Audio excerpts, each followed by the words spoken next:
मैं तांत्या मामा, मेरे लिए तांत्या मामा एक चिन्ह है,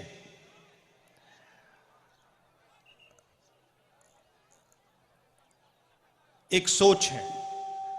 एक व्यक्ति जरूर थे, मगर वो एक चिन्ह और एक सोच और एक विचारधारा भी थे। और उनकी विचारधारा के कारण, उनकी सोच के कारण मैं आज यहां आया हूं।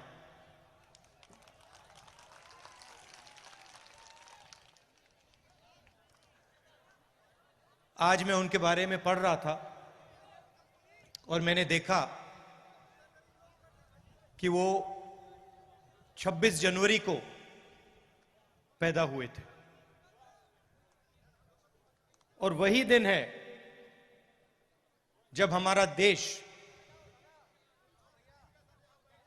पैदा हुआ। गणतंत्र दिवस का दिन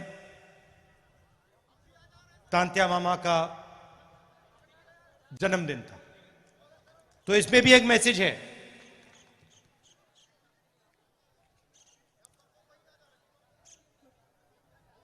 कुछ दिन पहले मैंने महाराष्ट्र में एक भाषण किया और उसमें मैंने आदिवासी शब्द के बारे में बोला।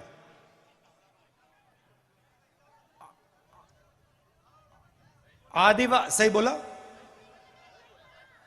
आदिवासी का मतलब जो हिंदुस्तान में सबसे पहले रहते थे। मतलब जब इस देश में कोई और नहीं था,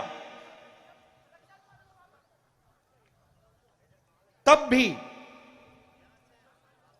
आप लोग इस देश में रहते थे।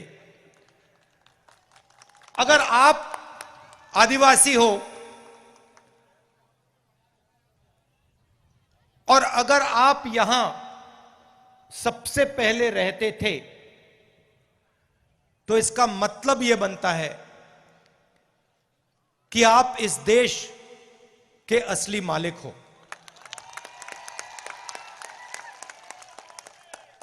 सही बात? ये जो शब्द होते हैं, ये बहुत चीजें छुपाते हैं, बहुत चीजें ये दिखा भी सकते हैं। जैसे आप तांत्या मामा के बारे में सोचें तो आपके दिमाग में कौन से शब्द आते हैं? बताइए, कौन सा शब्द आता है सबसे पहले जब आप तांत्या मामा के बारे में सोचते हो? आदिवासी आता है, संघर्ष आता है,